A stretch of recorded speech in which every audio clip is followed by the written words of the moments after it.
नमस्कार, आप देख रहे हैं आरडी न्यूज़। मैं हूं योगेश चक्रवर्ती। देश के जाने माने सैफोलॉजिस्ट, राजनीतिक विश्लेषक, सामाजिक चिंतक, पत्रकार, लेखक और भी बहुत कुछ प्रोफेसर योगेंद्र यादव का बिहार की जनता ने नागरिक अभिनंदन किया, उनका सम्मान किया। और इस खास मौके पर आप देख सकते हैं एसआईआर, लोकतंत्र और संविधान के समक्ष चुनौतियां विषय पर एक जो है परिचर्चा का आयोजन किया गया, संवाद का आयोजन किया गया। इस संवाद में प्रोफेसर योगेंद्र यादव ने देश को ये समझाने की कोशिश की कि किस तरह से बीजेपी और उसके दूसरे विंग जो है वो लोकतंत्र को खत्म करने की कोशिश में जुटी है। सुनिए प्रोफेसर योगेंद्र यादव को। इस विपरीत मौसम में आए हुए तमाम साथियों, मौसम सिर्फ बारिश की वजह से विपरीत नहीं है। मौसम, जैसा आप जानते हैं, कई कारणों से विपरीत चल रहा है। वो चाहे मीडिया की आंधी हो, चाहे राजनीति का मिजाज हो, चाहे पुलिस प्रशासन की रवायत हो, इन सब तरीकों से मौसम विपरीत चल रहा है। लेकिन जैसा मैं बार बार कहा करता हूं, जो बहाव के साथ बहती हैं वो तो लाश होती हैं। जिंदा इंसान वही है जो बहाव के विरुद्ध तैरना चाहता है। तो आप सब जो तमाम लोग यहाँ आए हैं, अपने जिंदा होने का परिचय हम सब देते हैं। जब लक्ष्मण भाई के जरिए लालटून जी का अनुरोध मेरे तक पहुंचा, तो पहली प्रतिक्रिया मेरी संकोच की ही थी।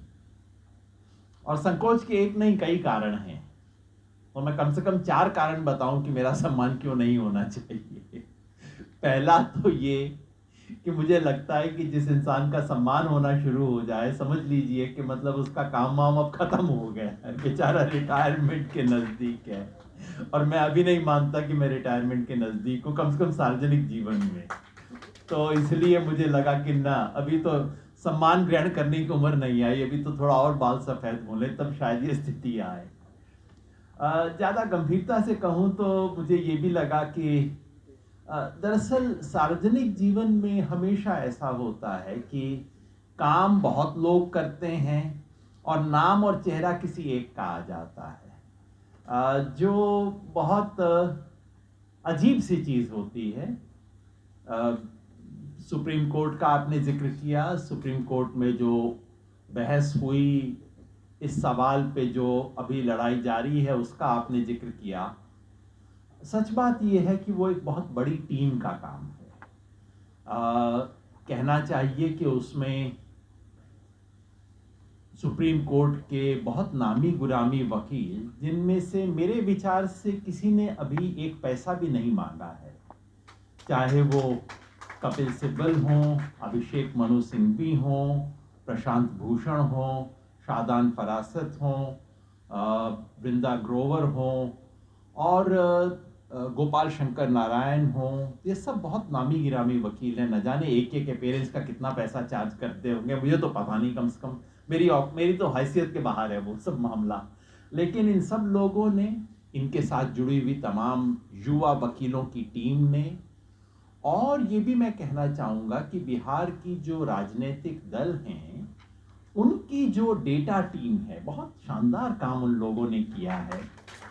तो जिसे आप योगेंद्र यादव कह रहे हैं, वो दरअसल एक लेटर बॉक्स का नाम है, एक पोस्ट बॉक्स का नाम है, जिसके अंदर बहुत सारे नाम हैं, पते हैं, बहुत लोग हैं जिनका, तो आप मुझे जो भी मान दे रहे हैं, मैं मान के चलता हूं कि आप पोस्ट बॉक्स में चिट्ठी डाल रहे हैं, और जिसको चिट्ठी है उसे पहुंचाना मेरा काम है। तो मैं कोशिश करूंगा कि उनमें से कई लोगों तक आपकी चिट्ठी पहुंचा दूं, आपका मान पहुंचा दूं। ये मैं नहीं हूं। मेरे जैसे लोगों का कई बार नाम आ जाता है, चेहरा आ जाता है, और दिक्कत ये होती है लक्ष्मण भाई कि इस देश में जिसका चेहरा आ जाए वो फिर अपने आप को मालिक समझना शुरू कर देता है। इस सबके साथ, पत्रकारों के साथ भी ये समस्या, नेताओं के साथ तो है ही है। तो उसके प्रति थोड़ा सा सतर्क रहना चाहिए, ऐसा मुझे लगा। तीसरा कारण ये है कि जो भी कुछ मेरा कंट्रीब्यूशन इसमें है वो भी मेरा नहीं है। यहाँ मुझे बहुत अच्छा लगा, लक्ष्मण भाई ने बाकी जो बातें कहीं उसकी शायद आवश्यकता नहीं थी, लेकिन आपने किशन जी का नाम दिया, मुझे बहुत अच्छा लगा। मेरा जीवन में आप मुझ में अगर कोई 2-4 गुण देखते हैं, वो मेरे नहीं हैं, वो केवल इसलिए हैं कि मेरा एक सौभाग्य था जिसके लिए मैंने कुछ जीवन में किया नहीं। संयोग ऐसा था, जब मैं 20-22 साल का था, उस वक्त मुझे ऐसे शानदार लोगों की संगत मिली, विशुद्ध संयोग के कारण ऐसे शानदार लोगों की संगत मिली, तो मैं कहता हूं कि अगर उनकी परछाई किसी पत्थर पे पड़ जाती तो वो पत्थर भी थोड़ा सा गुणी हो जाता। और मैं तो इंसान था, तो परछाई उनकी पड़ी तो कुछ तो असर होना ही था। तो ये जो आप मुझ में देख रहे हैं, बस वो उनकी परछाई है, उससे फालतू कुछ नहीं है। और उनमें से कईयों का बिहार से संबंध था। किशन पटनायक उड़ीसा के थे, लेकिन उनकी कर्मभूमि बिहार थी। उससे बहुत बड़े नेता भी निकले बिहार के। कुछ जैसा कि राजनीति में होता है, कुछ सपूत होते हैं तो कुछ कपूत भी हो जाते हैं, दोनों तरह के निकले। लेकिन कर्मभूमि उनकी बिहार थी, किशन पटनायक जी की। सच्चिदानंद सिन्हा जी, जो आज भी मुजफ्फरपुर जिले के मणिका गांव में रहते हैं, उन जैसा मौलिक चिंतक भारत ने शायद पिछले 50 साल में पैदा नहीं किया है। उनकी क्लासेस हम अटेंड करते थे। कहने को जेएनयू में डिग्री ले रहे थे, लेकिन दरअसल क्लासेस हम सच्चिदानंद सिन्हा जी की अटेंड किया करते थे। वो हमें सिखाते थे मार्क्सवाद को कैसे समझें, गांधी को कैसे समझें, तकनीक के सवाल को कैसे समझें, जाति के सवाल को कैसे समझें। तो सच्चिदानंद सिन्हा जी अशोक सक्सेरिया कलकत्ता में रहते थे। सचमुच ये ऐसे कुछ लोग हैं जिनके बारे में बाद में कहानी लिखें तो आपको विश्वास नहीं होगा। आप कहेंगे ना बातें बना रहे हो, ऐसे थोड़ी होते हैं इंसान। ये बिल्कुल उस तरह के लोग थे। अशोक सक्सेरिया, जिसने पेन पकड़ पकड़ के न जाने कितने लोगों को लेखक, महान लेखक, पत्रकार और पता नहीं क्या कुछ बना दिया, और अपने नाम से कभी कुछ नहीं छापा, वो अशोक सक्सेरिया। या अपने सासाराम के रोहतास के शिव पूजन सिंह जी, राम इकबाल बरसी जी। विश्वास नहीं होगा, बिहार के अभी के लोगों को विश्वास नहीं होगा कि इतने ईमानदार लोग एमएलए हुआ करते थे बिहार के। या समाजवादी आंदोलन के तमाम दस्तावेजों को सहेजने समेटने वाले विनोदानंद प्रसाद जी। मुझे इन सब लोगों की संगत करने का अवसर मिला, और जो कुछ भी सोच की दृष्टि से, काम की दृष्टि से कर पाया, वो इस परछाई की वजह से। आप कई लोगों को लगता है कि मैं बहुत बड़े काम करता हूं और अच्छे काम करता हूं, लेकिन अगर आप उस पौध और नर्सरी में देखें जिसमें हम सब बड़े हुए, जिसमें सुनील भी थे, जिसमें लिंगराज भाई थे, तो आप पाएंगे कि मैं उस पौध और नर्सरी का सबसे अच्छा पौधा नहीं हूं। जो सुनील बगरा थे, काश ये देश जान पाता कि सुनील कौन थे। और मैं कई बार कहता हूं कि गांधी शायद उस उम्र में इतने बड़े नहीं थे जितना कि सुनील उस उम्र में बड़े थे हमारे साथी, जो अब नहीं रहे। तो इन सब लोगों की संगत का, दुनिया में कोई भी बड़े काम हमेशा एक छोटी टीम किया करती है, और मुझे सौभाग्य मिला उस छोटी सी टीम के अंदर कुछ वक्त 5-10 साल गुजारने का। तो जो कुछ मेरा है वो मेरा नहीं है, वो कहीं दूसरी तरफ से आया है। मैं केवल उसका एक निमित्त हूं, उससे अधिक कुछ नहीं। और चौथा कारण मेरा सम्मान न करने का ये है कि अभी लड़ाई जीती नहीं गई है। अभी तो हम बिल्कुल बीचों बीच हैं, पता नहीं क्या होगा। आमतौर पे मैच खत्म होने के बाद अवार्ड सेरेमनी होती है, अभी तो मैच पूरा नहीं हुआ है, चल रहा है। बिहार में जरूर रिलीफ मिल गया है, लेकिन हम सब की निगाह तो बिहार से ज़्यादा ऊपर होनी चाहिए, पूरे देश पे निगाह रहनी चाहिए। तो जो देश का मैच है वो तो अभी भी बाकी है, और परसों जाके इसी की तैयारी करनी है। 7 और 8 तारीख को सुप्रीम कोर्ट में फिर एक सुनवाई हो रही है इसकी। तो ये सब कारण होने के बावजूद मैं यहाँ क्यों हूं? एक तो कारण है बिहार से लगाव। कई लोगों को ऐसी गलतफहमी हो जाती है कि मेरा कोई पारिवारिक बिहार से संबंध है। मेरा किसी किस्म का कोई पारिवारिक संबंध बिहार से नहीं है। अगर जन्मना संबंध देखें तो मेरा कतई कोई संबंध नहीं है। दूर से खींचूं भी तब भी मेरी माँ इलाहाबाद से थी, तो इलाहाबाद तो अभी भी बिहार से काफी दूर रह जाता है। तो लेकिन बिहार से इन सब साथियों के कारण एक आत्मीय रिश्ता बना, और पिछले 30-35 साल से मैं जो भी व्यक्ति मिलता है उसको कहता हूं कि अगर तुमने बिहार नहीं देखा तो तुमने हिंदुस्तान नहीं देखा, जाओ जरा हिंदुस्तान देख के आओ। पहले भी कहता था, आज भी कहता हूं, अगर बिहार नहीं घूम के आए तो काहे हिंदुस्तानी राजनीति पे कुछ मत लिखो, अभी जरा एक बार होके आओ, बिहार घूम के आओ। उसके बाद लोग समझते हैं उसकी कारण दरिद्रता है, कि बिहार की जितनी गरीबी है वो जब तक न देखी आपने भारत को नहीं समझा। शायद वो भी एक कारण है, वो बात सही है। मैं चाहता हूं कि हर कोई व्यक्ति उत्तर बिहार में, जो शायद दुनिया के सबसे संपन्न इलाकों में होना चाहिए था, अपनी प्राकृतिक एक नैसर्गिक जो कुछ उसको मिला है उसकी दृष्टि से उत्तर बिहार इस दुनिया के सबसे संपन्न इलाकों में होना चाहिए था। और वहां की गरीबी जिसने अपनी आंख से नहीं देखी वो कभी समझ नहीं पाएगा कि क्या हिंदुस्तान है। लेकिन मैं केवल दरिद्रता की वजह से ऐसा नहीं कहता, मैं बिहार की वैचारिक और राजनीतिक संपन्नता की वजह से ये कहता हूं कि बिहार नहीं देखा तो तुमने भारत नहीं देखा। और वैचारिक संपन्नता और राजनीतिक संपन्नता, आपने भी, शंभू जी ने भी जिक्र किया कि बिहार में एक तेवर है। भारत हिंदी पट्टी के किसी भी इलाके की, किसी भी प्रदेश का अपना व्यक्तित्व नहीं है। मैंने आमतौर पे लोगों को ये नहीं देखा मैं मध्य प्रदेश वाला हूं, ऐसा नहीं होता। लोग या बुंदेलखंडी हैं या मालवा के हैं, इधर के हैं उधर के हैं। सिर्फ बिहार है जिसका एक अपना व्यक्तित्व है। उत्तर भारत में हिंदी पट्टी में बिहार है जिसका अपना तेवर है, जिसमें प्रतिरोध की क्षमता है। बिहार ही था जिसने वो राम जन्मभूमि वाले रथ को रोक दिया था। बिहार है जहां लोग आज भी मुझे टोक कर कहते हैं आपने अपने लेख में वो लिखा था। जैसे मनोज भाई ने कुछ पंक्तियां कोट कर दी। कई बार लिखते लिखते इंसान को लगता है कि मैं किसके लिए लिख रहा हूं, कोई पढ़ भी रहा है कि नहीं पढ़ रहा है। लेकिन बिहार में आता हूं तो कई बार लोग कहते हैं आपने अपने फला लेख में ये पंक्ति लिखी थी, मुझे खुद भूल गई होती है, लेकिन बिहार में पढ़ा जाता है। और मैंने तमाम संपादकों से चेक किया है, हिंदी पट्टी का अगर कोई एक प्रदेश है जहां लिखे शब्द को पढ़ा जाता है, जिसको गुना जाता है, जिसमें चर्चा होती है, तो वो बिहार है। और इसलिए बिहार से एक उम्मीद रहती है।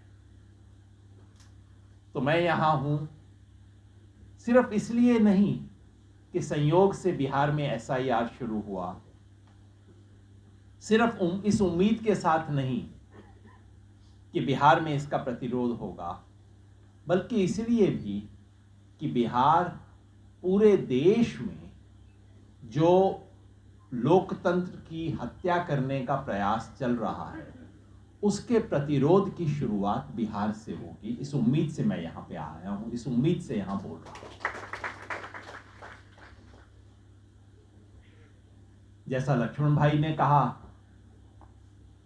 कि मैंने कहा सम्मान की बजाय संवाद हो जाए तो ज्यादा बेहतर होगा, क्योंकि मन में लालच ये है कि यहां बैठा हर व्यक्ति कम से कम 100-50 लोगों को तो प्रभावित कर सकता है। और अगर यहां बैठे हुए लोगों को समझ आ गई कोई बात, तो मेरे को तो कम से कम 1 लाख लोग यहाँ सामने दिखाई दे रहे हैं, क्योंकि वो बात कम से कम 1 लाख लोगों तक तो पहुंच जाएगी। तो इसलिए मैं कोशिश करूंगा कि ये जो SIR का सारा मामला है उसको एक परिप्रेक्ष्य में रख सकूं। वैसे जमीनी अनुभव आपके पास है, मुझसे बहुत ज़्यादा है, लेकिन इस सारे मामले को जो मैं देख पा रहा हूं उसकी कुछ बुनियादी 2-4 बात आपके सामने रख दूं। उसके बाद जरूरत हो तो हम और चर्चा कर सकते हैं। पहली बात तो ये कि SIR को हम एक टुकड़े की तरह न देखें। इस देश के लोकतंत्र का चरित्र बुनियादी रूप से बदलने की 3 कोशिश एक साथ चल रही है। SIR उसका सिर्फ एक हिस्सा है।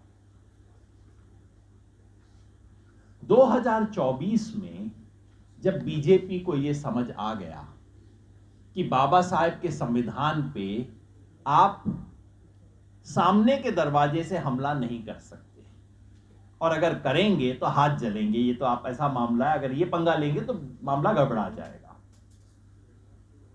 और बीजेपी को ये भी समझ आ गया कि आप सब कुछ कर लीजिए, सारे मीडिया को जेब में रख लीजिए, तमाम चीजें कर लीजिए, पैसा इतना झोंक दीजिए, उसके बाद भी इस देश की पब्लिक में कुछ है जो आपको 240 पे रोक देती है।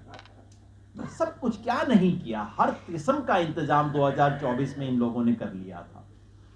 उसके बाद भी जैसा इंदिरा गांधी को 1977 में महसूस हुआ होगा, उन्हें भी उस वक्त लगता था कि सब कुछ अरेंज हो गया, बस अब तो इलेक्शन की फॉर्मेलिटी है जिसमें जीती जाएंगी, ऐसी क्या बात। तो जैसा एहसास इंदिरा गांधी को 1977 में हुआ था, कम से कम उसका एक टेस्ट बीजेपी को 2024 में मिल गया। तो अब आप बीजेपी की समस्या देखिए कि सब कुछ है, सत्ता है, पैसा है, मीडिया है, संस्थाएं हैं, सब कुछ जेब में है, मगर ये जो पब्लिक है ये पूरी तरह से कंट्रोल में नहीं है। और चुनाव आपको करवाने पड़ेंगे, क्योंकि 20वीं सदी और 21वीं सदी के डिक्टेटरशिप में यही फर्क है। 20वीं सदी का डिक्टेटर जो है वो सामने आके आमतौर पे फौजी यूनिफॉर्म लेके आता था, और उस जमाने में टीवी नहीं हुआ करता था, रेडियो होता था, तो रेडियो पे आके घोषणा कर देता था कल से सेंसरशिप है, कल से मार्शल लॉ इस देश में है, लोकतंत्र समाप्त है, ये सब बात कह देता था। 21वीं सदी में सब कुछ स्मार्ट हो गया है, फोन भी स्मार्ट हो गया है, डिक्टेटर भी स्मार्ट हो गया है। तो अब डिक्टेटर कोई फौजी यूनिफॉर्म में नहीं आता, अब डिक्टेटर कुर्ता पजामा पहन के आता है, आप मेरे जैसे कपड़े पहन के आता है। अब डिक्टेटर ये नहीं कहता कि कल से मार्शल लॉ, कल से लोकतंत्र समाप्त। अब डिक्टेटर कहता है जनता जनार्दन की जय हो। अब डिक्टेटर ये नहीं कहता कि कल से संविधान लागू नहीं होगा। अब डिक्टेटर सबसे पहले संविधान को उठा के अपने माथे से लगाता है। और ये केवल भारत की कहानी नहीं है, ये 21वीं सदी में आप तुर्की को देख लीजिए क्या हो रहा है, आप हंगरी को देख लीजिए क्या हो रहा है, आप श्रीलंका को देख लीजिए क्या हो रहा है, और अब आप अमेरिका को देख लीजिए क्या हो रहा है। लोकतंत्र को लोगों के नाम पर ध्वस्त किया जाता है, और अब जो स्टैंडर्ड स्टाइल है वो यही है कि लोकतंत्र की जय हो और लोकतंत्र के गले पर एक चाकू का वार, उसके बाद जनता जनार्दन और मजबूत हो तब दूसरा वार। तो रोज सुबह एक मंत्र पढ़ा जाता है जनता के नाम पर, और रोज सुबह लोकतंत्र के गले पर एक छुरी और चलाई जाती है। ये 21वीं सदी का स्टाइल है। तो अब बीजेपी की दिक्कत देखिए। बीजेपी की दिक्कत 2024 के बाद ये थी कि लोकतंत्र रखना है नाम के वास्ते, चुनाव करवाना अनिवार्य है। याद रखिए, पुतिन भी चुनाव करवाता है, चीन का राष्ट्रपति शी भी चुनाव करवाता है, चुनाव तुर्की में भी होते हैं, चुनाव दुनिया में हर जगह होते हैं। चुनाव होंगे तो चुनाव होंगे और आप रूस की तरह के चुनाव नहीं करवा सकते भारत में, क्योंकि जनता को 70 साल मुंह में थोड़ा सा खून लग गया है। अब हिंदुस्तान की जनता को थोड़ा सा ये है कि भाई हम इस देश का फैसला करते हैं। राजा रानी के पेट से पैदा नहीं होगा, वोट से पैदा होगा। हिंदुस्तानी जनता के मिजाज में अब ये आ गया है। तो आपको चुनाव भी करवाने हैं, चुनाव दिखने भी चाहिए कि भाई ठीक ठाक तरीके से हो रहे हैं, और चुनाव में जीत भी मेरी होनी चाहिए। यह कैसे किया जाए, यह बीजेपी की दुविधा है। अब बीजेपी का संकट भी समझा कीजिए, उनके लिए कुछ सहानुभूति आप भी मन में रखिए थोड़ा सा, है ना। अब यह कैसे किया जाए, यह बिल्कुल वैसा ही मामला है जैसा इस देश की जाति व्यवस्था का संकट है कि हमने एग्जाम भी करवाने हैं, एग्जाम के मार्क्स भी दिखाने हैं, मेरिट के हिसाब से सिलेक्शन भी करना है, और अपने बच्चे को सेलेक्ट भी करवाना है। सब कुछ एक साथ करवाना है। और इस देश की उच्च शिक्षा व्यवस्था ये सब सुनिश्चित करवाने का सबसे प्रभावी औजार है, जिसमें आपको मेरिट भी दिखेगी और बड़े बाप का बेटा बड़ी कुर्सी पर भी बैठेगा। दोनों चीजें एक साथ होंगी, ये सुनिश्चित करवाने की व्यवस्था है हमारी उच्च शिक्षा व्यवस्था। ठीक इसी तरह से बीजेपी चाहती है कि चुनाव भी हो और जीत भी हमारी हो। इसके 3 औजार बीजेपी ने एक साथ निकाले हैं।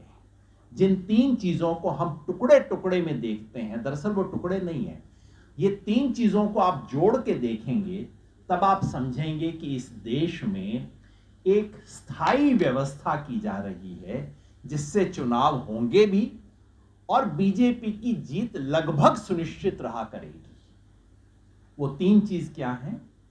एक है वन नेशन वन इलेक्शन, दूसरा है डीलिमिटेशन, और तीसरा है SIR। ये 3 जो हैं ये मिलके 3 तरफ से हमारे लोकतंत्र पे दीवार खड़ी की जा रही है। बाकी 2 पे मैं 2-2 4-4 पंक्ति में बोलूंगा और फिर SIR पे बताऊंगा। ये वन नेशन वन इलेक्शन क्या है? बार बार हमें बताया जाता है ये तो देश में लोकतंत्र को ज्यादा सुचारू बनाने के लिए व्यवस्था की जा रही है। देखिए ना, बार बार चुनाव होते हैं, सरकार काम नहीं कर पाती है, सरकार ज्यादा तरीके से काम कर पाए, निर्णय ठीक से ले पाए, पैरालिसिस ना हो, इसके लिए व्यवस्था कर रहे हैं। आपने कभी सोचा कि जो सरकार, मैं सरकार ही कहूंगा, चुनाव आयोग कहना तो बेकार है आजकल, जो सरकार हरियाणा और महाराष्ट्र का चुनाव एक साथ नहीं करवा सकती, जो कि संवैधानिक तरीके से होना चाहिए था। पिछले साल महाराष्ट्र और हरियाणा के चुनाव एक साथ ड्यू थे, पहले होते थे, लेकिन चूंकि बीजेपी महाराष्ट्र में वो सब पैसा अभी नहीं बांट पाई थी जो कि वो बांटना चाहती थी, इसलिए महाराष्ट्र और हरियाणा के चुनाव को अलग कर दिया। तो जो लोग 2 राज्यों का चुनाव एक साथ नहीं करवा सकते, वो कहते हैं कि पूरे देश का चुनाव हम एक साथ करवाएंगे। क्यों कहते हैं? इसलिए कि हर 6-8 महीने में चुनाव का होना ये किसी राज्य के लिए कोई संकट नहीं है। किसी राज्य की चुनाव प्रशासनिक व्यवस्था पर कोई दिक्कत नहीं है, क्योंकि एक राज्य के लिए 5 साल में केवल 2 बार चुनाव आते हैं। एक बार विधानसभा चुनाव आता है, एक बार लोकसभा चुनाव आता है। तो संकट किसके लिए है? संकट उसके लिए है जो दिल्ली में राज कर रहा है और जिसे हर 8-10 महीने में एक बार परीक्षा देनी पड़ती है, और परीक्षा में फेल होने का खतरा कई बार आता रहता है। सब कुछ करने के बाद भी आपको ध्यान होगा, कई बुजुर्ग होंगे तो उनको शायद ध्यान होगा, एक जमाने में व्यवस्था होती थी कि BA का इम्तिहान ऑक्सफोर्ड वगैरह में आजकल भी होता है, पूरे 3 साल के पढ़ाई के बाद एक परीक्षा हुआ करती थी एक जमाने में। फिर उसके बाद हमारे आते आते तक व्यवस्था ये हुई कि सालाना एक एग्जाम हुआ करेगा। अब ये हो गया है, सेमेस्टर का इम्तिहान होना शुरू हो गया है। तो जैसे जैसे परीक्षा बढ़ती जाती है, विद्यार्थी का कष्ट भी बढ़ता जाता है कि अब हर 6 महीने में काम करना पड़ेगा। तो बीजेपी की ये समस्या है कि हर 6-8 महीने में उसकी देश में कहीं ना कहीं परीक्षा हो जाती है, और अभी भी इस देश में इतना कुछ बचा हुआ है कि परीक्षा में कभी कभार फेल होने का खतरा बना रहता है।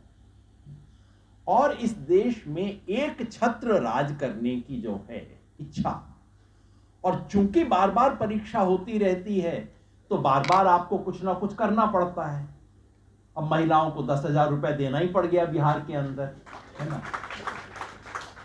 आप संकट देखिए, बीजेपी की दिक्कत समझिए आप थोड़ा, कि हर 6-8 महीने में उन्हें ऐसा कुछ करना पड़ जाता है। क्या ही अच्छा हो अगर 5 वर्ष में ये झंझट केवल एक ही बार करना पड़े। बार बार मैनेज करना पड़ता है, टीवी वालों को पता नहीं टेबल के ऊपर कितना देना पड़ता होगा, टेबल के नीचे से क्या कुछ देना पड़ता होगा। तो ये सारा झंझट अगर 5 साल में एक बार करना पड़े तो आप समझिए ना कितनी आसानी हो जाएगी। तो जब बीजेपी कहती है कि देश की प्रशासन व्यवस्था सुचारू हो जाएगी, आप उसे उस तरह देखिए कि इलेक्शन मैनेजमेंट जो है वो सुचारू हो जाएगा बीजेपी का। क्योंकि हमेशा जो बड़ी कुर्सी पे बैठा होता है और उसकी कुर्सी को आप हिलाने की कोशिश करते हैं, तो वो कभी नहीं कहता कि मेरी कुर्सी हिलाई जा रही है, वो कहता है धरती हिल रही है, वो कहता है प्रलय आ रही है ना। हमेशा ऐसा होता है जब भी कुर्सी को हिलाते हैं। तो इस लिहाज से बीजेपी के इलेक्शन मैनेजमेंट को जब भी दिक्कत होती है तो वो कहते हैं कि राष्ट्र की अर्थव्यवस्था को दिक्कत है, हमारे पूरे एडमिनिस्ट्रेटिव सिस्टम को दिक्कत है, ऐसी सब बातें कही जाती हैं। तो ये जो वन नेशन वन इलेक्शन है, ये बीजेपी के इलेक्शन मैनेजमेंट को सुचारू बनाने की एक व्यवस्था है। इसमें एक और सुविधा है, और वो सुविधा ये है कि यदि विधानसभा और लोकसभा के चुनाव एक ही दिन होंगे तो जो भी राष्ट्रीय पार्टी होगी उसका वोट सामान्य से 2-3% बढ़ जाएगा, क्योंकि बड़ा वोट छोटे वोट को खींचेगा, थोड़ा ऊपर वाला वोट नीचे के वोट को खींचेगा। साधारण सी मिसाल आपको मैं बता देता हूं। उड़ीसा में अभी चुनाव हुए, लोकसभा का चुनाव हुआ, उसी दिन विधानसभा का चुनाव भी हुआ। लोकसभा में बीजेपी 21 में से 20 सीट जीत गई, और नवीन बाबू इस आश्वस्ति में थे कि लोकसभा इनको दे देते हैं, विधानसभा तो हमें जीतना ही जीतना है ना।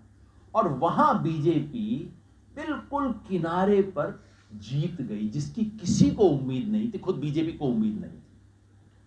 अब आप ये सोचिए, अगर उड़ीसा का चुनाव, लोकसभा और विधानसभा का चुनाव 2 महीने के फासले पर भी हुआ होता, क्या ये परिणाम आता? नहीं। लोकसभा बीजेपी जीतती, विधानसभा क्षेत्रीय दल जीत जाता। तो वन नेशन वन इलेक्शन के पीछे जो असली मंशा है वो है सत्ता के केंद्रीयकरण की।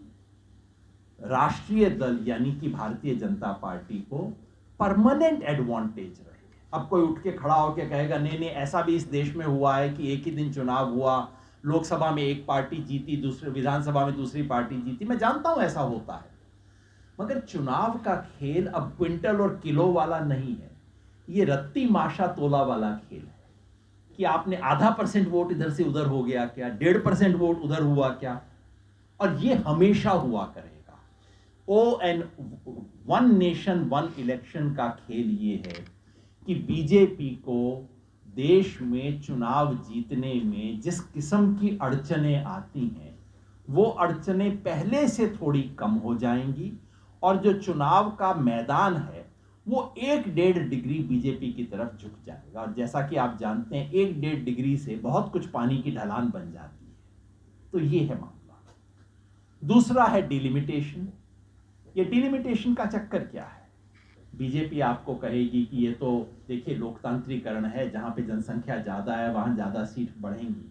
और मैं जानता हूं, मैं इस वक्त बिहार में बोल रहा हूं, जहां डिलिमिटेशन यदि होगा तो बिहार की सीट बढ़ेंगी, और इसलिए कई लोगों के मन में ऐसा भी रहेगा कि नहीं नहीं ऐसा तो होना ही चाहिए इत्यादि।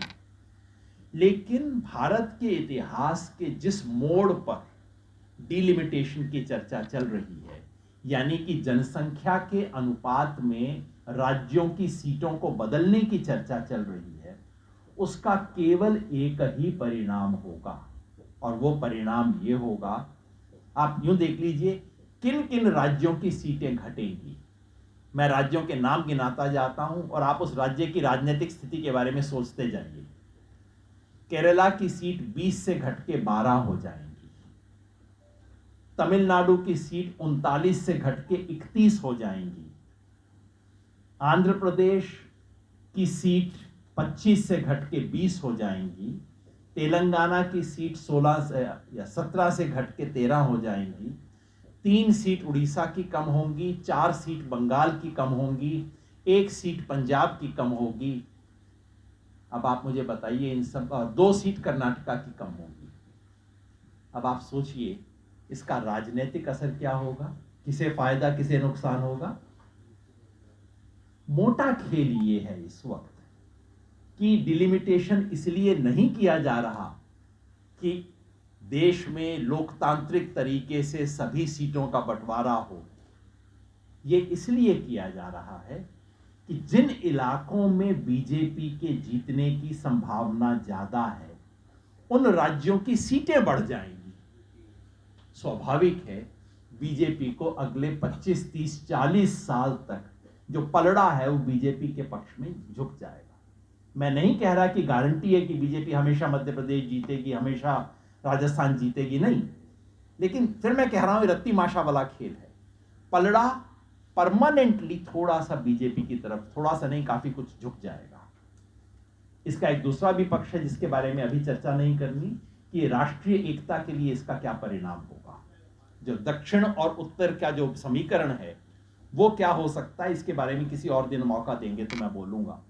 और दूसरा ये भी याद रखिए कि डिलिमिटेशन का मतलब ये भी है कि लोकसभा और विधानसभा के क्षेत्रों को दोबारा नए सिरे से बनाया जाएगा, बाउंड्री नए सिरे से बनाई जाएगी। यहां बिहार में बैठे हुए अभी हमें इसका अनुमान नहीं है।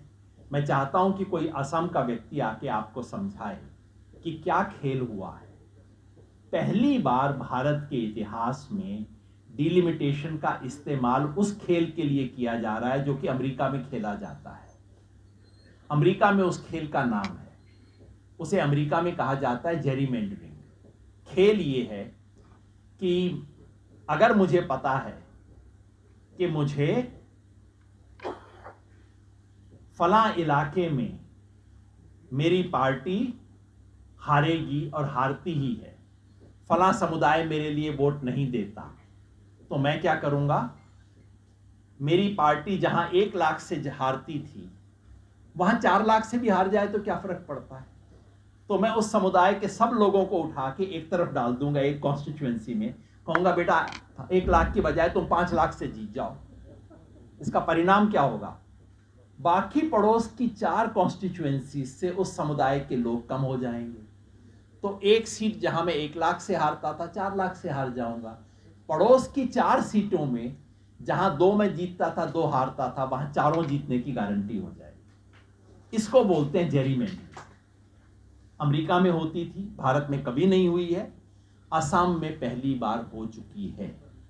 असम में एग्जैक्टली यही खेल हुआ है। और इस बार जब भारत भर में होगी डिलिमिटेशन, इसका सबसे बड़ा खतरा है। जाति और धर्म को देख के कॉन्स्टिट्यूएंसी के स्वरूप तय किए जाएंगे, इस तरीके से तय किए जाएंगे कि एक पार्टी के जीतने की संभावना परमानेंटली बढ़ जाएगी। तो ये दूसरा है, पहला 1 नेशन 1 इलेक्शन, दूसरा डिलिमिटेशन, और तीसरा है SIR। ये तीनों एक ही औजार के 3 फन हैं, इसके समझ लीजिए। तीसरा है SIR। इन तीनों के माध्यम से क्या हो रहा है, देश, काल और पात्र तीनों बदलने की कोशिश हो रही है। देश मतलब स्थान, वो इलाके जहां बीजेपी को तकलीफ थी उन इलाकों का वजन कम कर दो, ये है डिलिमिटेशन। काल, कैलेंडर, लोकतंत्र का कैलेंडर ऐसा बना दो कि 5 साल में एक बार मैनेज करने से काम चल जाए। और तीसरा है पात्र। पात्र क्या, बीजेपी की तकलीफ ये है कि ले दे के इस देश का कमेरा वर्ग आज भी मन से बीजेपी के साथ नहीं है। वोट डाल देता है, मैं नहीं कहता गरीब का वोट बीजेपी को नहीं मिलता, मिलता भी है। ऐसा भी नहीं है कि दलित समाज का नहीं मिलता, वो भी कई बार मिलता है। लेकिन इस देश का जो कमेरा वर्ग है, आप उसको दलित बहुजन वर्ग भी कह सकते हैं, दलित आदिवासी पिछड़ा भी कह सकते हैं, ये कमेरा वर्ग है जो हाथ से काम करके अपना कमाता है, जिसके बुनियाद पे ये देश खड़ा है। वो वर्ग बीजेपी को वोट देते समय भी उसे अपना नहीं मानता, और जब मौका मिलता है, जैसे ही कोई सुपात्र मिल जाता है, उसको जाके वोट डाल देता है। अब सुपात्र नहीं मिलता तो बेचारा मजबूरी से कमल पे भी बटन दबा देता है, और ये बात बीजेपी समझती है। अगर कोई ऐसा इंतजाम हो जाए जिससे इस देश के कमेरे वर्ग का वजन कम हो जाए, तो उससे किसे फायदा होगा? जो आपकी थ्योरी थी ना कि मर्डर हो जाए तो देखो कि इससे फायदा किसे होगा। आप सोचिए, अगर इस देश में कुछ ऐसा हो जाए कि इस देश का जो सबसे नीचे का 20% वोटर है, वो मान लीजिए रातों रात गायब हो जाए, किस पार्टी को फायदा होगा? आप सोचिए जरा उससे। ठीक है, उस 20 में उसके भी 5 लोग जाएंगे, मैं नहीं कह रहा कि 20 के 20 दूसरे लोग होंगे, 5 इसके भी जाएंगे, लेकिन 12 सामने वाले के जाएंगे। और अगर मैं ये कुछ इंतजाम कर सकूं तो बताइए, अगर मैं बीजेपी की तरफ से सोच रहा हूं, और अगर मैं सोच रहा हूं कि अगले 30-40 साल के लिए चुनाव भी हों लेकिन जीतूं भी मैं, तो उसके लिए अच्छा इंतजाम नहीं है ये कि नीचे वाले 15-20% जो हैं उनको किसी तरह से गायब कर दिया जाए वोटर लिस्ट से। मैं आपके सामने प्रस्ताव रखना चाहता हूं आपके सोचने के लिए, क्योंकि बिहार का एक बुद्धिजीवी वर्ग यहां है, कि ये SIR केवल बिहार को सामने रख के बनाया हुआ योजना नहीं है। हां, SIR बनाते वक्त बिहार से ज्यादा बंगाल और असम की चिंता किसी को रही होगी, लेकिन ये केवल बंगाल, बिहार और असम के लिए भी नहीं है। SIR किसी एक ऐसे दिमाग की पैदाइश है जो अगले 20-30 साल के बारे में सोच रहा है, और जो सोच रहा है कि ऐसा कुछ सिस्टम बन जाए जिससे जो वर्ग मेरा पक्का अपना नहीं है उसका वजन घट जाए। SIR वो सुनिश्चित करने का एक तरीका है। ये अटपटी बात लगेगी, लेकिन आप सोचिए, मैं आपको 2 देशों का उदाहरण देता हूं। अमेरिका में हमारे जैसा सिस्टम नहीं है वोटर लिस्ट का। अमेरिका का सिस्टम यह है कि हर व्यक्ति पे जिम्मेवारी है कि तुम जाओ अपना वोटर लिस्ट में नाम जुड़वाओ। अगर जुड़वा लिया तो ठीक है, नहीं जुड़वाया तो मैं क्या करूं? वोटर लिस्ट में नाम डलवाना वोटर की जिम्मेवारी है, सरकार चुनाव की व्यवस्था की कोई जिम्मेवारी अमेरिका में नहीं है। उसका परिणाम क्या होता है? अमेरिका के 100 वयस्क लोग यदि हैं, उनमें से केवल 74 लोग वोटर लिस्ट पे आ पाते हैं। केवल इस साल की बात नहीं कर रहा मैं, सदैव अमेरिका में वहां की आबादी का 20-25% हमेशा वोटर लिस्ट से बाहर रहता है। क्यों? क्योंकि जिम्मेवारी वोटर के कंधे पे डाली हुई है। अब आप सोचेंगे भारत में क्या स्थिति है? 2024 में भारत में भी चुनाव हुआ, अमेरिका में भी चुनाव हुआ, तो लगभग उसी समय के आंकड़े दोनों देशों के हैं। भारत में यदि 100 वयस्क व्यक्ति हैं, उनमें से 99 वोटर लिस्ट पर हैं। अमेरिका में उसी समय केवल 74 लोग वोटर लिस्ट पे थे। अंतर क्या है? भारत में आपका नाम वोटर लिस्ट पर डालना चुनाव आयोग की जिम्मेवारी था, सरकार की जिम्मेवारी है। मास्टर जी आपके घर आएंगे, आपका नाम लिखेंगे, वोटर लिस्ट में डलेगा। और अमेरिका में यह है कि तुम आओ, तुम अपना नाम डलवाओ। अगर मैं आपसे पूछूं कि अच्छा बताइए, अनुमान लगाइए कि अमेरिका में वो कौन 25 लोग हैं जिनका नाम वोटर लिस्ट पे नहीं होता, आपको बहुत अनुमान लगाने की आवश्यकता नहीं है। अमेरिका के जो अश्वेत लोग हैं, जो वहाँ का गरीब, अमेरिका में गरीब को होमलेस बोला जाता है, मतलब वहाँ के गरीबी देखने का तरीका ये है कि होमलेस है। जो अमेरिका का जो अश्वेत है, जो होमलेस है, जो एथनिक माइनॉरिटी है, जो माइग्रेंट है, ये सब लोग वोटर लिस्ट में बहुत कम संख्या में रहते हैं। और इसलिए अमेरिका का जो श्वेत वर्ग है, जो अपने आप को वहां का मालिक मानता है अमेरिका का, उसकी जनसंख्या के अनुपात से अधिक उसका वोटर लिस्ट में महत्व रहता है। अब आप समझ रहे हैं भारत में क्या खेल हो रहा है। एसआईआर क्या कर रहा है? मैंने बार बार कहा, और मुझे अच्छा लगा कि मनोज भाई ने उस चीज को दर्ज किया, आपने भी नोटिस किया। एसआईआर वोटर लिस्ट का रिवीजन नहीं है। वोटर लिस्ट का रिवीजन पिछले 70 साल से इस देश में चल रहा है, हर साल होता है, होना चाहिए, चुनाव आयोग का काम है, करना चाहिए, और अगर करे तो इसका स्वागत होना चाहिए, इसका कोई विरोध करने का मतलब नहीं है। वोटर लिस्ट में रिवीजन तो होना ही चाहिए, क्यों नहीं करते? अगर कोई साथी कहे कि अभी तो दिसंबर जनवरी में किया था, दोबारा करने की क्या जरूरत थी, मैं कहूंगा कि जरूरत तो नहीं थी, पर अगर करना चाहते मेरे को कोई विरोध नहीं है, तुम 10 बार और कर लो। लेकिन एसआईआर वोटर लिस्ट का रिवीजन नहीं है।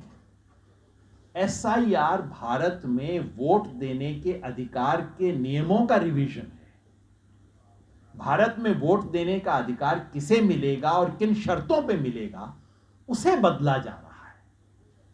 इसलिए मैं पिछले 3 महीनों से गला फाड़ फाड़ के बार बार बोल रहा हूं, ये एसआईआर बिहार के बारे में केवल नहीं है, ये एसआईआर केवल बिहार की वोटर लिस्ट को सुधारने बिगाड़ने की चीज नहीं है।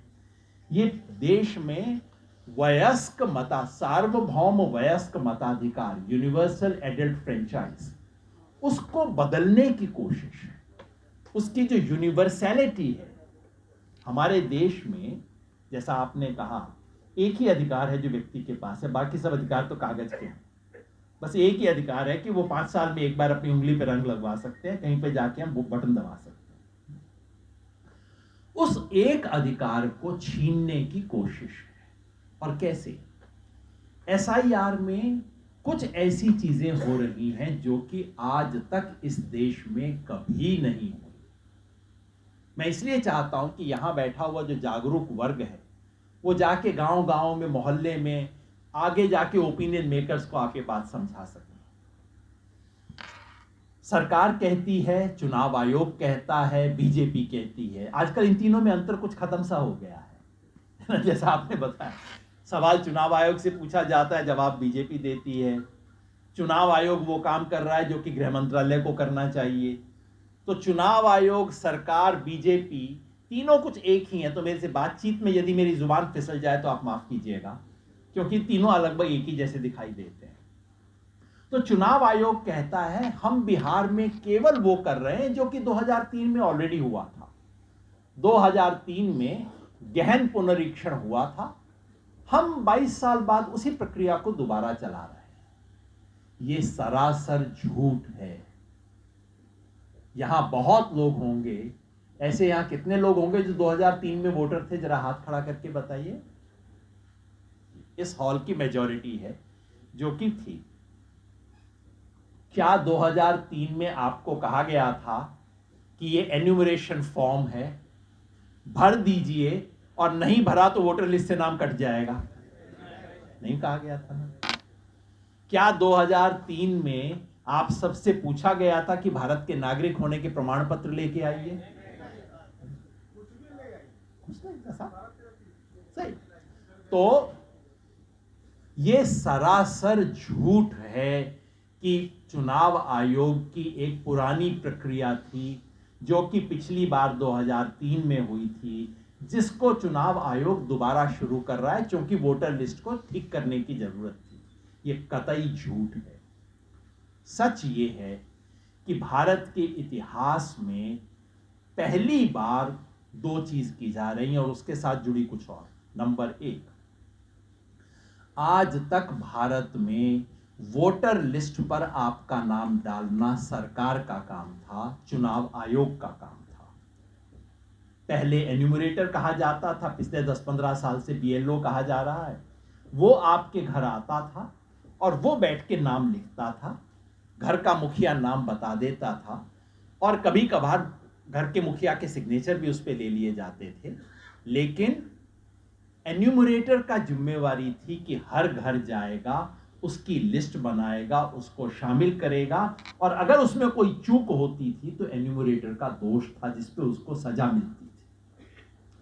पहली बार देश के इतिहास में ये जिम्मेवारी एन्यूमरेटर या बीएलओ यानी कि चुनाव आयोग के कंधे से उतारकर वोटर के कंधे पे डाली जा रही है कि बाबू ये फॉर्म तुम्हारे घर दे रहे हैं, 25 तारीख तक भर के दे देना, ना भरा तो तुम्हारा नाम वोटर लिस्ट पे नहीं रहेगा।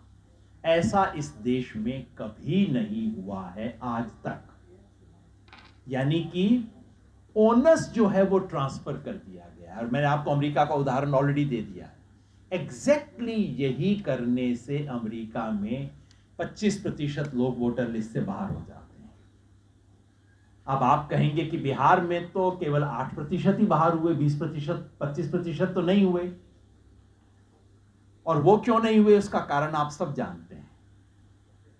जैसे ही बिहार में एन्यूमरेशन फॉर्म दिए गए, वापस आने शुरू हुए, और चुनाव आयोग को पता लग गया कि 8 करोड़ में से 2-2.5 करोड़ फॉर्म तो वापस नहीं आएंगे, तो फिर यहां पटना से फोन जाने शुरू हुए बीएलओ को कि बाबू कुछ भी करो, ये घर घर जाने का सिलसिला बंद करो, चुपचाप से बैठो और नाम भरो। मैं पूरी जिम्मेवारी से कहता हूं, और इसके लिए मैं अजीत अंजुम भाई और ऐसे तमाम पत्रकारों को सैल्यूट भी करता हूं। बिहार के कम से कम 20% एन्यूमरेशन फॉर्म फर्जी थे। जिस व्यक्ति के भरे गए उस व्यक्ति को पता भी नहीं था। कम से कम 20, बाकी लोग कहेंगे 50-40, कम से कम 20% एन्यूमरेशन फॉर्म बीएलओ ने घर बैठ के भरे। जिस व्यक्ति का भरा गया उसको पता भी नहीं था कि उसका फॉर्म भर दिया गया। ये चुनाव आयोग ने इतना कल्याण क्यों किया? क्योंकि सुप्रीम कोर्ट में केस चल रहा था, क्योंकि ये दिखाना था। अगर पहली बार ही पता लग जाता कि 8 करोड़ में से 2 करोड़ लोग बाहर हैं, तो उसी दिन एसआईआर डूब जाता आपका, और सुप्रीम कोर्ट सारा देश खड़ा होकर कहता भैया ये पंगा नहीं करना, पूरे देश में रोको इसको, आज ही रोको।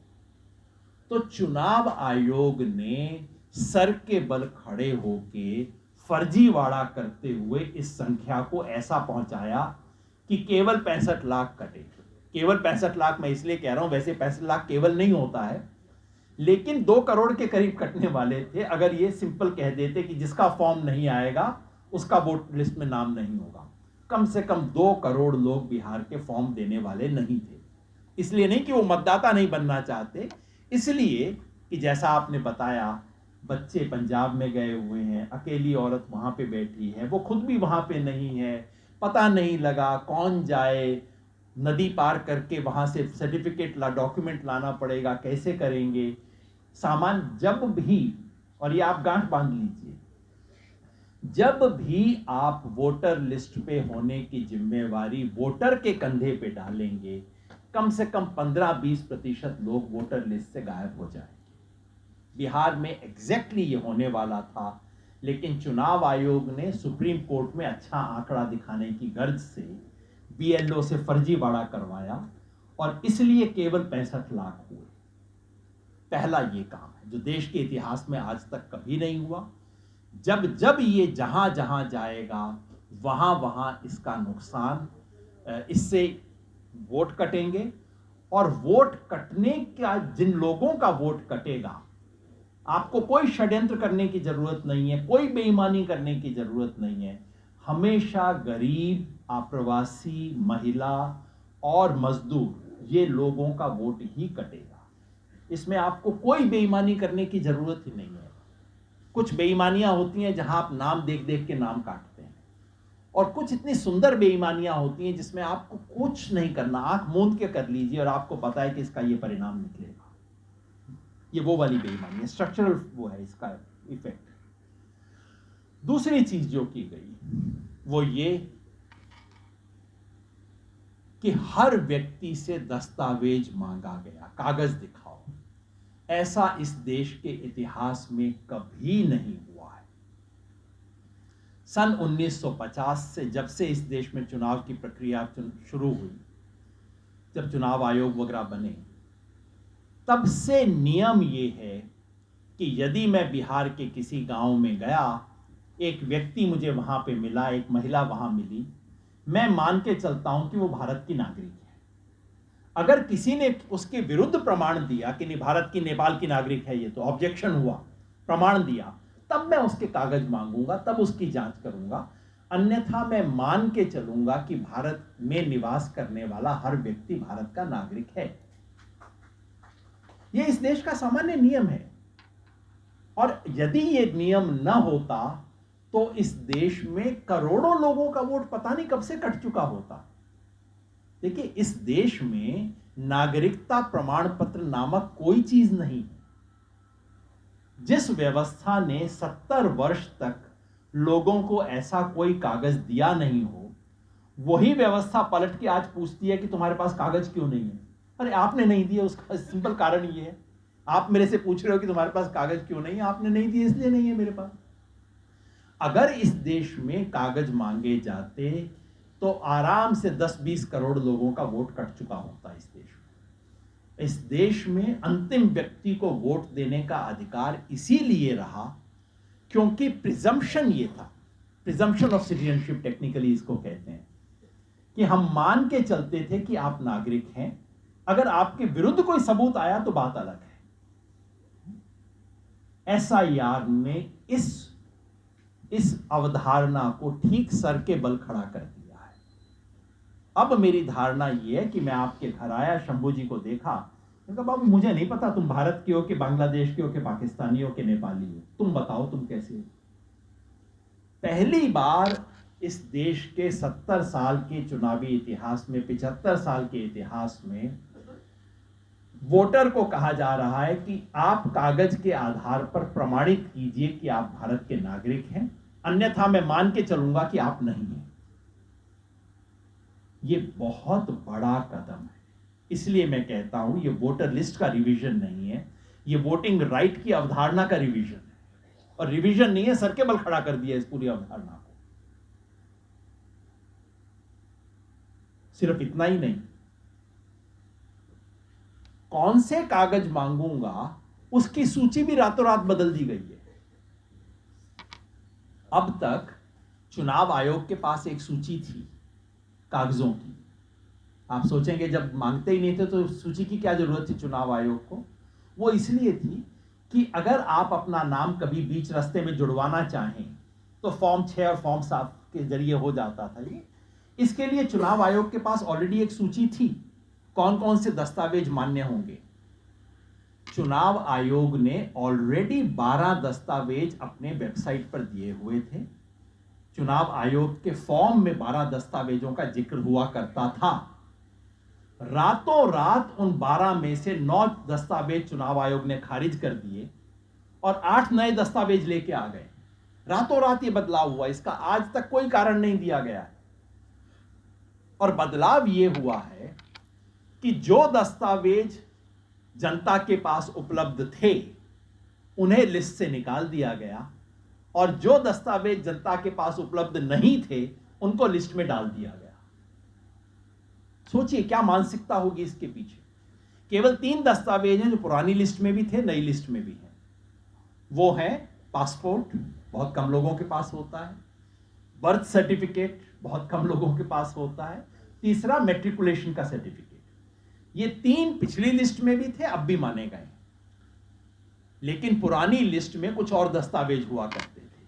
आधार, इलेक्शन कमीशन का EPIC card, ration card, MNREGA card, driving licence, PAN card. PAN card भी इस देश में पासपोर्ट से तो ज्यादा उपलब्ध है। आप सोचेंगे पैन कार्ड केवल इनकम टैक्स वालों के पास होता है, मैंने चेक करके देखा। पैन कार्ड की उपलब्धता भी इस देश के, ये जो चुनाव आयोग की 11 की लिस्ट है उनसे ज्यादा तो पैन कार्ड है, उससे ज्यादा तो ड्राइविंग लाइसेंस है लोगों के पास। वो उस तमाम दस्तावेज जो जनता के पास उपलब्ध थे उसको लिस्ट से बाहर कर दिया गया। और कैसे दस्तावेज लेके आए? आपके पास सरकारी कर्मचारी होने का आइडेंटिटी कार्ड है,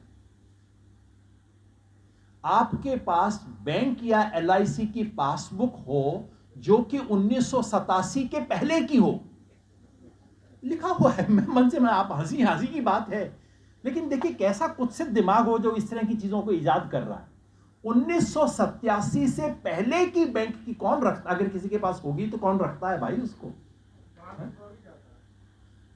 आपके पास फॉरेस्ट राइट एक्ट के तहत दिया गया पट्टा हो, बिहार में फॉरेस्ट नहीं है, बिहार में आदिवासी नहीं है। मैंने फिर भी चेक किया कि देखो यार कितने होंगे, पता लगा पूरे बिहार में 119 या 120 पट्टे आज तक इशू किए गए हैं, जिसको प्रमाण मांग रहे हैं। पूरे बिहार में 120 है। मतलब खेल क्या था? अब आप सोचेंगे क्या मतलब हो रहा है?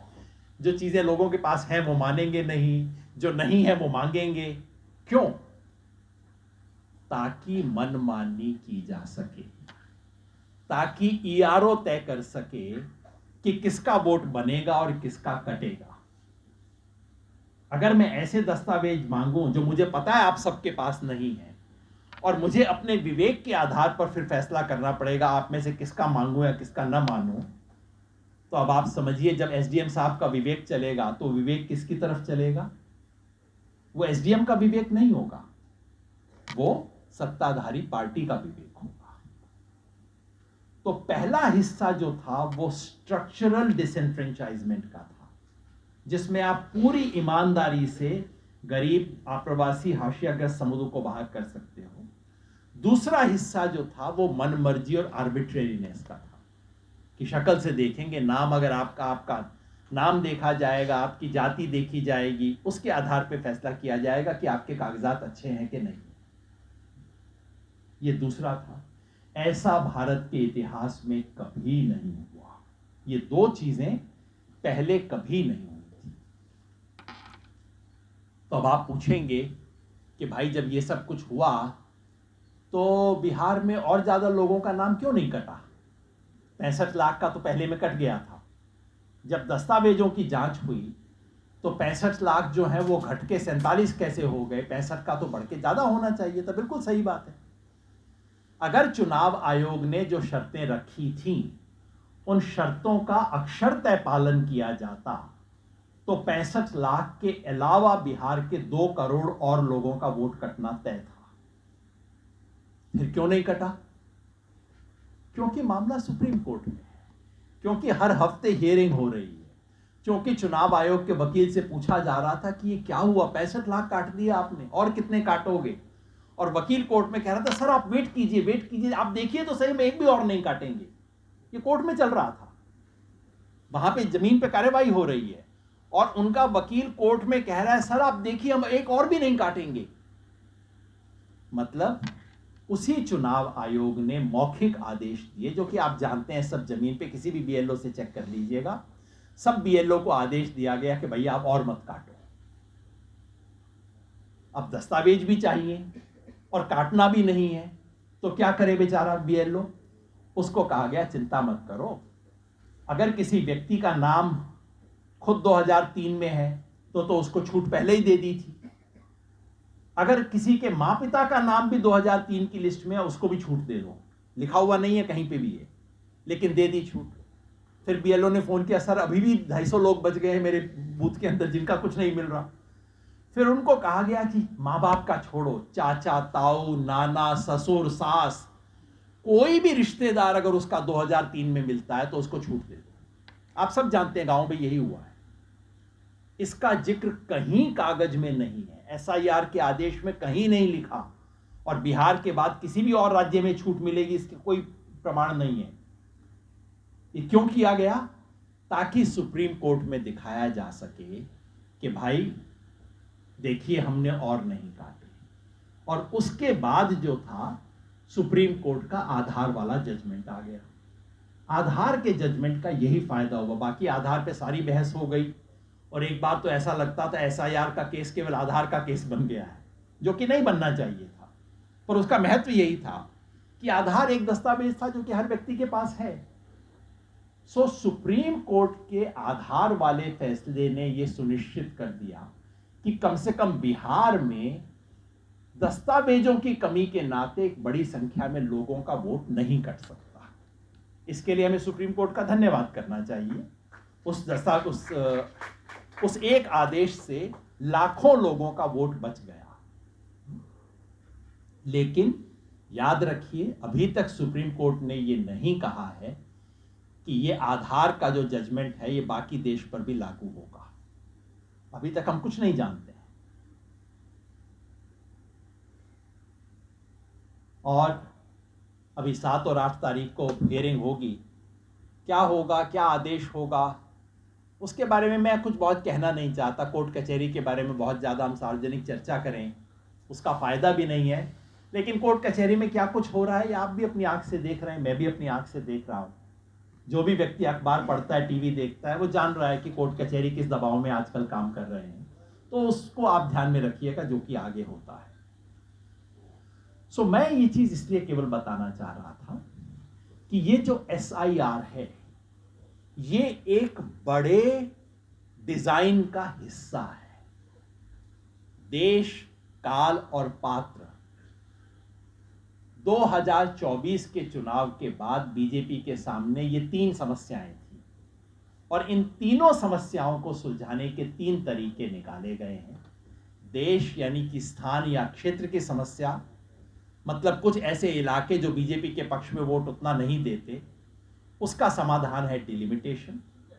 काल, बार बार 6-8 महीने के बाद जो परीक्षा होती है और राज्य और लोकसभा के चुनाव जो अलग अलग होने से आपको एक ही राज्य को 2 अलग बार जीतना पड़ता है, उसका समाधान है वन नेशन वन इलेक्शन। और पात्र यानी कि देश का एक बहुत बड़ा वर्ग जो आपके पक्ष में नहीं है, उसका वजन कम करने का तरीका है एसआईआर।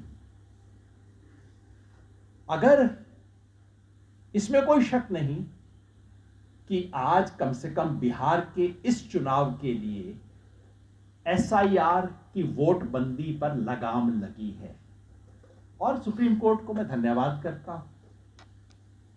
आधार वाले जजमेंट की वजह से लगी है और उससे भी ज्यादा हर हफ्ते जो सुनवाई हो रही थी, इनके तलवार लटकी हुई थी, इसलिए चुनाव आयोग को भी लगता था हर हफ्ते हमें कुछ स्टेटमेंट लेके जाना है, एफिडेविट लेके जाना है, और ये तो हम दिखा नहीं सकते कि 65 लाख से और ज्यादा काट दिया।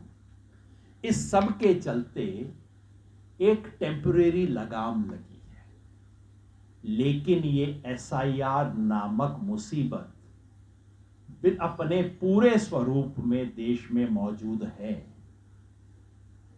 एसआईआर के मूल आदेश में एक भी संशोधन अब तक नहीं हुआ है।